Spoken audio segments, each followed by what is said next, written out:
Okay. This is one of those instances where I don't care what I look like. Clearly, I don't even know what my earrings are. I mean, I care, but this message has got to go out to the masses. So I'm leaving from my massage and my facial. This is my first time getting a facial. Like, I don't know if y'all could really hear me in the restroom when I was in there trying to talk.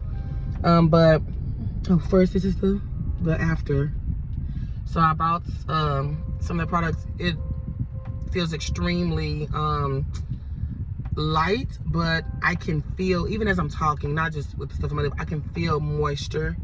I can feel it. So it's very interesting. So this morning, I was just having a really rough morning. And it just came on me, honestly. And I'm not going to say it came on me out of nowhere. I think that things start to sift in our life. But sometimes we're not really paying attention, again, going back to that rhythm that we need to create.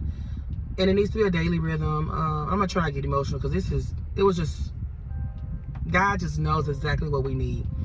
And so I think it's so important for us to have a daily rhythm, because we don't want to keep getting to these spaces of crash, or I don't know what happened, or all of a sudden, or randomly. That's not the kind of God we serve. And I'm learning that more and more. And so this morning, being heavy and kind of just down, I've had some dreams lately, nightmares, and I just want to be honest, because for the sake of just people and the things we go through, I don't know if we stop and share these things, or even pay attention to them, or even, y'all hear me say that, honor that moment. Like, that moment deserves attention. That's what I mean. Not saying praise or anything, but like, honor it. And so in being heavy and feeling just this anxiousness and kind of a little bit just down, I had to tell myself and fight through it last night, like, pray for one, Regina, and allow yourself to feel. Stop trying to talk yourself out of the emotion. Stop trying to sugarcoat to God. Take it all to Him. And of course, waking up this morning, I don't even think I had a bad dream. I can't really honestly remember my dream, but I did feel heavy this morning. And I'll be honest, I probably fell asleep on my prayer, so I don't even honestly know. But that's something I'm really trying to work on. And in the shower this morning, I just felt like, okay, God, what is going on? I had my feelings, and I just talked with Him. And I remember specifically not doing my girl prayer this morning, like writing it down. But I did want to thank Him for things. I wanted to give Him the gratitude. And then I wanted to ask Him the question. So I inquired. I was like, okay, what do I need today? Like, come on now, just give me some confirmation. I didn't even have really the words, but my heart was like, okay, it was asking. It was inquiring to Him. And I can't honestly remember what my request was. And I guess that was a part of my request, like give the confirmation. And what He wanted me to see today, who He wanted me to see, how He wanted me to show up, and pay attention to. And so I didn't truly go into have a sit-down Bible study, but I did spend time in some of my devotionals, and one of my best friends texted me about something that I had sent her, and honestly, I forgot I sent it. And so I was like, oh my God, look at God, because it was something I needed to read again, talking about the different seasons that we go through, and like literally sitting in those seasons and paying attention to them and honoring them and showing up as your best self in that season. But taking it to God, but also just really like, if you're sad, be sad and take that to God, you know. But even in that's you showing up as your best self. You know, we can't keep sugarcoating ourselves out of things, because we don't really get to the root of it. And so I was like, okay, so that was the first confirmation. I'm not paying attention, this is confirmation, you know what I mean? I'm being honest, you know, in that moment you want God to just show up, and like you have an idea in the back of your head. I mean, God, show up, you know, but in your head you're like, okay, this is what I'm looking for. You know. And God just keeps graciously humbling me. And so that was the first form of confirmation. I wouldn't have known unless I just continued to just stay present in the moment. So on my ride, I decided to just listen to my different devotionals and some of the scriptures that that were attached to the devotionals. And so even driving, it was very peaceful. I started to feel a little lighter as I'm driving, and I felt it. I felt myself getting a little lighter. So I'm like, what is this? But I didn't rush myself out that moment. I continued to be in the moment and need not orchestrate the moment. Let the Holy Spirit do His job. So many of us I'm going to keep saying it because I'm saying it to myself. We're asking for direction. We're asking for clarity. Ooh, it's going to make me emotional. I hear so many of us saying that. And it's like all along, we have been gifted from the start when we chose to believe in God. We didn't have to do too much else. He gifted us with his presence. And we don't really understand how empowering that is, because so many of us are grieving the Spirit. We are ignoring the Spirit. We are rejecting the Spirit because we are so focused on what the world says is supposed to, what these different things are supposed to look like, what peace is supposed to look like, what joy is supposed to look like. It don't know. And actually it does, but it's here to rob. And then we can't get so in awe and shocked and crazily, what is going on? We figure out that the world is doing what the world was supposed to do. The world is worlding. It's worldly. And it's supposed to be that way. But are we, it's us that's not paying attention. I was trying to find something to say, but that's just point blank period. And so I just allowed myself to be in that space. And then as I'm driving and getting closer to here, I was like, okay, let me just park. All these spots was open for me to just park. I'm like, look at God. You know, we see that kind of stuff. We see the blessings, but we don't see him ushering us into seeing, you know, the source of the blessings, the one who, why he may have blessed us with that moment, you know, that gift or whatever. We don't take the time to deal with the process and let the process deal with us. We're going to put in our little points, you know, of interest, or our little points on the map. Like, let me remember that. Or let me look for that spot, you know.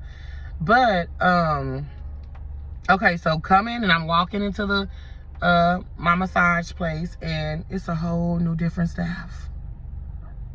And of course, if I had been like, this ain't what I'm used to. Who are these people? Y'all, when I tell you, from the girl who did my massage, at first, I'll be honest, I was like, she's way smaller than me. And I've always had a male massage therapist. So I'm a little, you know, I'm different because, you know, I'm thinking he can really work out the stuff that I need, because he didn't listen at all. But he helped me not have rotator cuff surgery, as well as he really helped my sciatic nerve many times that I've had it. And so he helped me a lot even through my pregnancies. But anywho, so the change is like, okay, all these changes. And so when I tell you that girl blessed my life, just so calming. She was very calming, and even just with a little bit of conversation. But I knew in that moment, okay, Regina, don't force anything. Don't provoke anything. Just be in the moment, Regina. And it flowed like it needed to flow. And it was interesting because she had just, at the end of it all, she told me she was going to be adding in Sunday hours. Because I asked her, I'm like, that's the day that I feel like I get down. I'm gonna be honest, every Sunday, I just get really down because I personally am not excited to go into my job. And so, but in this season, going back to that devotional that I sent my friends, it was telling you, even in the seasons that you don't feel like you want to show up, and in mine right now is the school. I don't want to show up at school. I don't want to be a teacher right now. But I know in this season, I need to show up the best way I can so that God can usher me to where he needs to usher me. I can't show up and be disobedient or rejectful or my attitude that I've been having. I need to show up and be obedient to where he has me in this moment right now so that he can trust me with something else. And also just so that I can get out what he has for me in this season. And so, that was a blessing. I'm like, okay, maybe that's what I'm supposed to get out of this, and I don't know. But next day it was time for me to go to my facial. And that lady, I'm be honest, you know, I saw her first, I'm like, oh Lord, she's about to get on my nerves. When I tell you, it was the best conversation.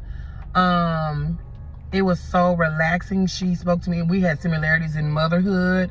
And when I say it just blessed my life, what she was spoken to me, and you know how we just related to one another, and even just like I said, just giving myself attention, you know, spaces that I need to give attention. That she was getting them blackheads out real quick and easy, because I'm like, oh wow, my skin was needing this. But then it hit me in the end. As I got done with both services, I come out thinking just to check out, you know, talk to the quickly the young ladies, get my stuff. I'm just now leaving 49 minutes later. It was 49, about 50 minutes later. When I tell you those girls, we started talking. And just from that, both of them, I told them, thank you for being obedient, because They spoke into me. I'm praying that I spoke into them. When I tell you, the one lady started talking about, both of them were actual teachers. They had been teachers. They left the, field. And I'm thinking, okay, let me ask them what they did, how they felt. We related on that, but the conversation got real when it turned into how they had to now, and they're still in that season of surrendering to God. And the girl basically kept talking about, she kept praying. And the specific prayer she was praying was, the God, use me. What do you want? She was surrendering to him. Whatever you give me, I need to give it back to you. I will give it back to you. She was saying she was going to be obedient. It was so amazing what she was saying. I'm like, oh my gosh. And she said when she literally did that, she released so much. She had to cut certain relationships. This is what we talk about here. And it's like, but God will confirm. Because that's what I didn't know, that my confirmation was going to come. And the day is just now beginning still. And I was like waiting on to hear from I'm be honest, just somebody else. Like, this is the confirmation I need, God. I don't know. But God gave me exactly where I needed to keep walking this path. I'm not there yet at where he's maybe going to drop my personal desire. But he knows what I need. We started talking about the schemes of the devil and how our culture is. We want to learn so much, and we want to know so much, and to no, and to go deeper. Sometimes that's not for us, and it's really not for us, period. I know sometimes it's amazing to me how Satan really uses the things that, it's the same tactics from the beginning. He makes it as if he's enhancing our spiritual walk. And it's like he packages it so well, and we're the ones not paying attention. We want clarity, but it's like everything God has given us will make things clear. We keep saying how knowledge is power. Knowledge can be very destructive sometimes if we don't take it to the right space, if we don't implement right, get the right understanding. Why is the purpose of me? What is the purpose of me getting this knowledge? So I just really believe it's like the knowledge of God is power. And it's like everything that God is doing in Rising Power, it is confirming to me. And I want y'all to keep coming along this journey with me, because it is an up and down journey. It's a me messing up, getting back on track journey. But it's a journey that we all are taking, and it's a journey we all need to take. And in the end, we have to remind each other to pay attention, be present, stop rushing the process, stop trying to control the process, stop putting our little pin marks down to demand and kind of matriculate and manipulate God's plan. Put the pen down there for remembrance, yeah. Just like they did the stones in the river, to remember. Absolutely, we need to do those kind of things, but we've got to loosen our hands of God's process for us, because we're going to keep going back into it in different ways. And I know just for now and moving forward, I want to be present to hear when God is speaking to me. And I need to understand for sure if he ain't speaking to me in the way I want it, because that may be a new avenue he's trying to get me to pay attention to open up something in me that he's been trying to break from me, or to maybe open up in me. And the same is for you all. So I'm going to stop right now, because there's so much I can say, but I just want us to continue to walk this journey out, be present. And I'm just going back once again, to real self-care. I went there to get pampered, yes, but if I hadn't started my morning off with still asking God, my prayer is the girl prayer. She was saying she does this prayer of surrender. In the end, it's so crazy. We're all asking the same thing. And so it's so important that we understand real self-care is we don't know what we need to care on until we take it to the one who created ourselves, which is God. And he will confirm us, affirm us, pamper us in the best way possible that we had not even known we needed until we just sat with him. So again, I say, girls, and my brothers, whoever is listening to this, pause the grind, plug into God, and pamper yourself, girl. Let me drop it for my guys, my buddies, my brothers. Pause the grind, plug into God, and pamper yourself, guys. That's simple. It really is. That's simple. I love you guys. Have a great day, great night. Whenever you're seeing this, talk to you soon.